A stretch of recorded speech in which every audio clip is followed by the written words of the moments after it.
De la maldición de este lugar es que nunca va a poder ser ocupado. ¿Se ha intentado? Sí, en diferentes ocasiones. ¿Se ha logrado? No. Me parece que nuestra presidenta actual dijo que lo iba a intentar de nuevo. ¿Lo logrará? Vamos a ver. Este es el Hotel Posada del Sol, ubicado en la Ciudad de México, catalogado como uno de los lugares más embrujados de todo el país. Primero que nada vamos a apreciar la arquitectura de este lugar. Es un lugar precioso, fuera de que está muy embrujado y de que está en total estado de abandono. Tiene unas 500 habitaciones. Acá está otra imagen para que vean. Y otra más. A mí, pues, me encanta, pero veamos por qué no ha podido ser ocupado. La historia de este Hotel Posada del Sol inicia en el año 1945 cuando fue construido por un ingeniero llamado Fernando Saldaña. Está ubicado en la actual Colonia Doctores. Y él tenía en su mente que este edificio fuera un icono de la ciudad. Pensó en todos los detalles, tenía murales, jardines, fuentes, todas realizadas especialmente para este hotel. Estos detalles hicieron que este hotel se volviera algo fuera de lo convencional que llamaba muchísimo la atención. Desafortunadamente, por muy hermosa que fuera la arquitectura, eso no quitaba que iban a ocurrir unas tragedias que hicieran que todo esto terminara en este estado. Todo inició al poco tiempo de que esta creación fue terminada. Eran tiempos de crisis económicas y había muchas luchas, por no decir la palabra con G, así que un muy mal día encontraron al creador de este hotel, Fernando Saldaña, colgado dentro de él. El propietario y creador se había colgado de una campana en un jardín. La razón por la cual hizo esto no está del todo clara hasta el día de hoy. Para esto hay dos versiones y las dos coinciden en que él mismo pues se quitó la vida. Una de ellas dice que este señor tenía muchísimas deudas debido a toda la construcción de este hotel y ya no pudo más. La otra, un poco más fatal que la primera, dice que él se quitó la vida después de quitarle la vida a su esposa y a sus hijos. ¿Pero por qué hizo esto? Por lo mismo, por presiones de razones económicas. De ahí se asegura que el fantasma de Fernando Saldaña pues anda vagando por todo su hotel que construyó con tanta ilusión, que nunca pudo ser disfrutado como él hubiera pensado, ni siquiera le dio el uso que él quería. A raíz de la muerte del creador y propietario, pues el hotel comienza a pasar por diferentes administraciones. Y es cuando nos lleva a la siguiente leyenda. Y le voy a poner entre comillas porque les voy a enseñar algo que hay que me hace pensar que no fue una leyenda como tal. No, algo que sí pasó.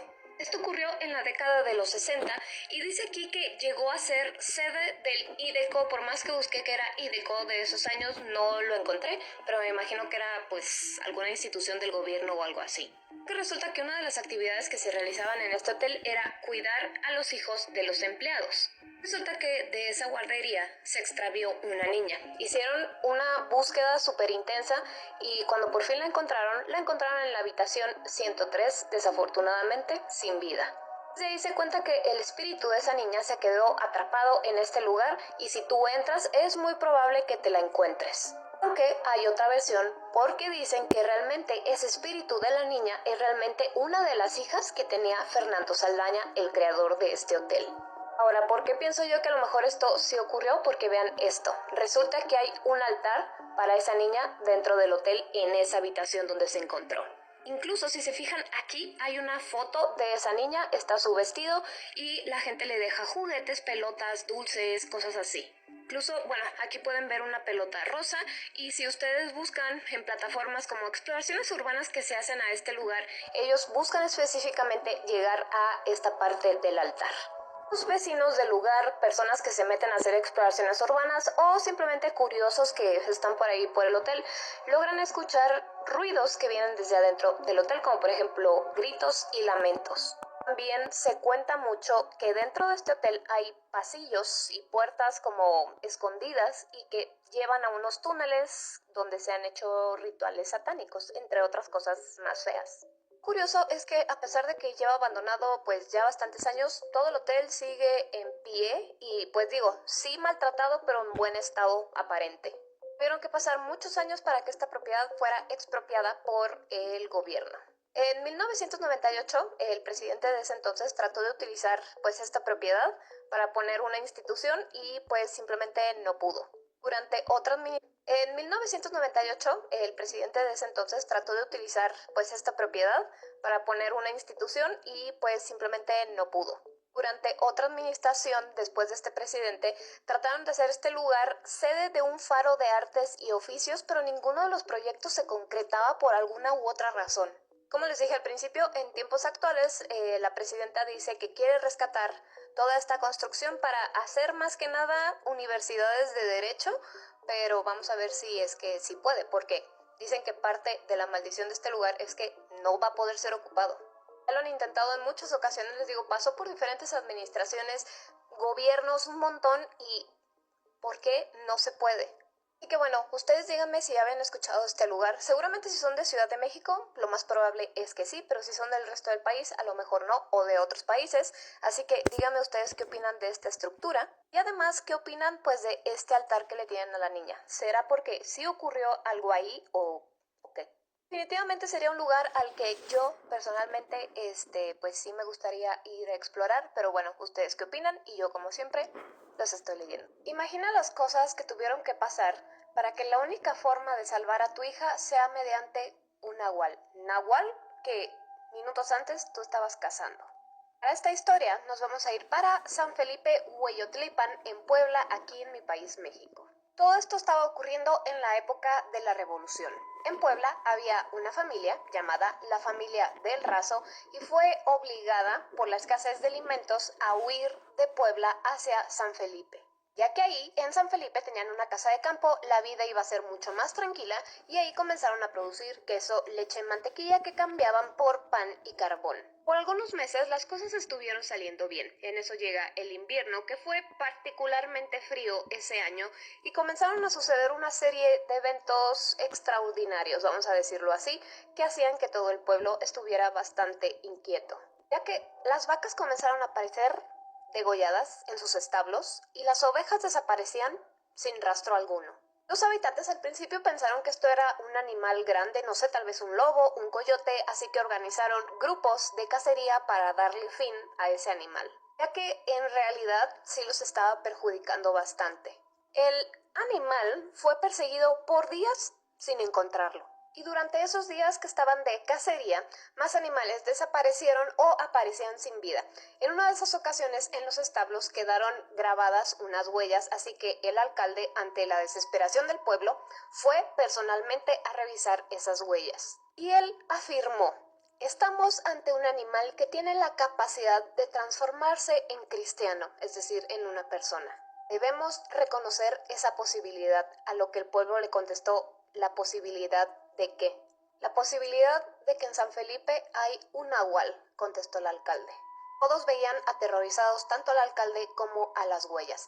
Entre los habitantes había algunos que no creían en esto que había dicho de que había un nahual, entre ellos Francisco del Razo, de esta familia que acababa de llegar a San Felipe.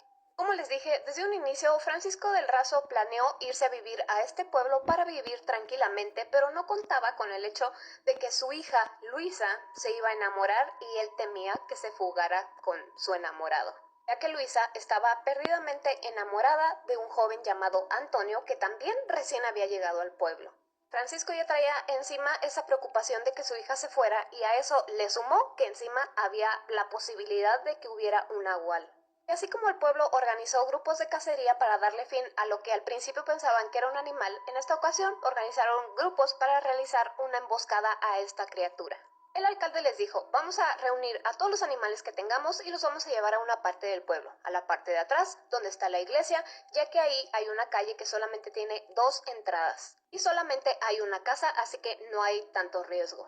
Escogieron hacer esto en la noche de luna llena para tener la mejor visibilidad posible. Así que reunieron a todos los animales en la calle donde habían dicho y esperaron a que llegara la noche. Llega la noche y en eso la bestia, la criatura, apareció. Los pobladores veían a esta criatura y casi no podían contener los gritos de sorpresa porque esta criatura era enorme. Medía la altura como de 3 hombres, tenía pelaje gris, mitad humano, mitad animal, caminaba en 2 patas y cuando vio a las ovejas enseñó los colmillos. Y aquí fue donde el alcalde ordena el ataque a esta criatura. En ese momento la cacería inicia y esta criatura sale corriendo precisamente a donde estaba la trampa, ya que esta criatura no sabía que al correr en esa calle los pobladores habían hecho un hoyo en el piso y ahí fue donde cayó. Cautelosamente se fueron acercando al pozo porque ellos pensaban ver a esta criatura enfurecida, pero cuando se acercaron vieron que había un humano y estaba inconsciente. Francisco del Razo inmediatamente reconoció a aquella persona que estaba en el pozo porque él era Antonio, el enamorado de su hija. Todos estaban sorprendidos y decidieron mantenerlo encerrado para ver qué era lo que iban a hacer con él. Querían meterlo a la cárcel, pero si decían que lo acusaban de transformarse en animal, pues los demás se iban a reír.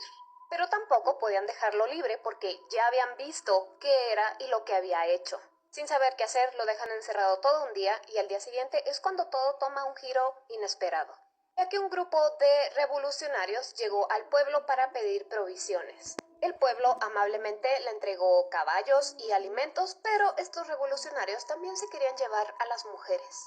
Entre esas mujeres que se querían llevar estaba Luisa, la hija de Francisco del Razo. Su padre trató de impedir que se la llevaran, pero no pudo, así que por un momento recordó a Antonio. Corriendo, acude a donde estaba Antonio y Antonio, que ya sabía la situación, le dice: puedo ayudarlos. A lo que Francisco le dice: ¿cómo? ¿Y qué necesitas para salvar a mi hija? A lo que Antonio contesta: carne y sangre. Francisco, que llevaba cargando un machete, liberó a Antonio y le entregó un corazón de cordero. Y le dijo: cómetelo y haz lo que tengas que hacer, pero salva a mi hija. Antonio se come aquel corazón, se transforma en animal y sale a defender a su pueblo que quería que él muriera. El nahual comienza a luchar contra los revolucionarios que no tuvieron oportunidad contra él. Fácilmente Antonio ganó. Ni machetes, ni balas, ni tantos hombres que había pudieron contra él, así que los pocos que dejó con vida huyeron del lugar. Todo el pueblo estaba como bastante apenado de que querían que el nahual falleciera y ahora pues se los había salvado, así que le dijeron: te permitimos que sigas viviendo aquí. Ya que pensaron, bueno, puede sernos útil que una criatura de estas ande por aquí, esté a nuestro servicio y a cambio ellos le iban a dar una oveja cada semana. ¿Cómo será casarse con un nahual? No tengo idea. El caso es que Antonio y Luisa se casaron. Y a partir de ese momento nunca se supo que algunos otros forasteros quisieran llegar a este pueblo a saquearlo o llevarse mujeres, animales o cualquier cosa. Y es que es bien sabido que los nahuales se transforman en animal, pues sí, para robar algo de ganado o algo de cultivo para alimentarse. Y a pesar de que al principio no le están haciendo un mal a nadie más que robarse algo de comida, ellos deciden como irlos a cazar y es cuando el nahual ataca o se defiende. Pero hay otras muchas historias donde los nahuales son malos, o sea, se roban a los niños, se los llevan, se los comen y en general pues se portan muy mal, tanto así que las personas no les queda de otra más que cazarlos. Lo bueno, que en esta historia todo salió bien y el nahual era bueno, tanto así que se casó. Pero bueno, díganme si ustedes son de Puebla, si ya habían escuchado esta historia, por lo menos eso dicen que es el reto. Esta casa es conocida como malos, o sea, se roban a los niños, se los llevan, se los comen y en general pues se portan muy mal, tanto así que las personas no les queda de otra más que cazarlos. Lo bueno, que en esta historia todo salió bien y el nahual era bueno, tanto así que se casó. Pero bueno, díganme si ustedes son de Puebla, si ya habían escuchado esta historia y si no, díganme qué opinan y ya saben que yo como siempre los estoy leyendo. Si logras pasar una noche en esta casa, te la regalan porque nadie quiere pasar ni un minuto ahí. O bueno, por lo menos eso dicen que es el reto. Esta casa es conocida como la Casa de Francisco Juárez, ubicada en Celaya, Guanajuato, aquí en mi país, México.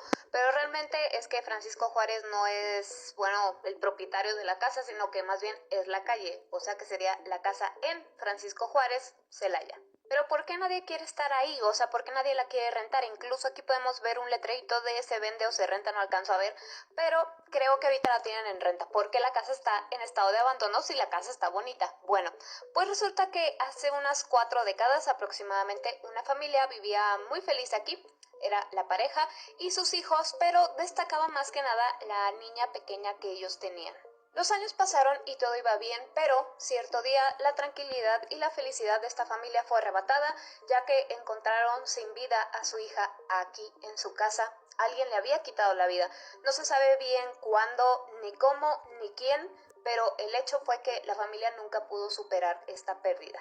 Por más que lo intentaron, la familia no pudo reponerse y lo que decidieron fue deshabitar la casa, así que ellos se fueron y quedó sola. Ya que la casa se encontraba sola, pues los propietarios decidieron ponerla a la venta varias veces. Sí hubo así como gente interesada, pero por una u otra razón, pues simplemente no se llegaba a nada, la casa no se vendía. Y al ver que simplemente no se vendía, pues decidieron ponerla a la renta para ver si así alguien podía habitar en ella. Al ponerla a la renta tuvieron un poco de mejor suerte y sí, la rentaban una que otra persona, pero se iban rápido, o sea, no duraban mucho tiempo ahí y ellos pues no entendían el por qué, hasta que un señor decide ahora sí rentarla sin saber qué le esperaba aquí en esta casa. Pero ¿por qué entre las demás personas que rentaron la casa este señor destaca? Bueno, porque fue, primero que nada, el que más duró viviendo aquí, que fue un mes solamente, y él fue el que dijo qué era lo que pasaba en esta casa y por qué nadie quería vivir ahí ni duraba viviendo ahí. Él dijo que en cuanto se mudó comenzó a notar ciertas cosas extrañas, como por ejemplo mientras él estaba durmiendo en su habitación escuchaba cómo azotaban puertas y por más que él se iba a fijar pues no había nadie más en casa. Con el tiempo ya no nada más azotaban las puertas, sino que también las ventanas, sin explicación alguna. Él por más que revisaba no encontraba por qué estaba sucediendo esto, pero iban pasando los días y él fue que vio con sus propios ojos, ya ahora sí que estaba pasando. Porque frente a sus ojos se le apareció el fantasma de una niña y esta niña le gritaba de una manera muy agresiva que se largara de su casa y mientras iban pasando los días esta niña le gritaba más y más agresivo. Este hombre aguantó esta situación lo más que pudo, pero apenas se cumplió un mes y él dijo, yo ya no puedo estar aquí. Agradeció que aún estuviera con vida porque aquel fantasma se veía bastante enojado, bastante agresivo y decidió irse de esta casa también. Este señor le cuenta todo esto a los propietarios y los propietarios al principio estaban como sorprendidos, como que no creían mucho, pero con el paso del tiempo veían que todas las personas que querían vivir aquí les ocurría exactamente lo mismo. Al ver esto, ellos deciden bendecir la casa no solo una vez, sino que fueron varias, pero nada se solucionaba. Por alguna extraña razón, ese fantasma de la niña no se iba. Pasaron los años y esta historia no fue olvidada, tanto así que hoy en día los que son de Celaya saben que esta casa, a pesar de que se ve sola por fuera, sí tiene un habitante y es esta niña que no se quiso ir. Pero, ¿qué ha pasado con esta casa como en épocas más recientes? Al ver que no podían rentarla como vivienda, deciden rentarla como oficina. Y pues sí, pasaron como varios negocios en este lugar. Hasta un partido político tuvo sus oficinas aquí y el tiempo que ellos estuvieron dijeron que a ellos no les ocurrió pues nada.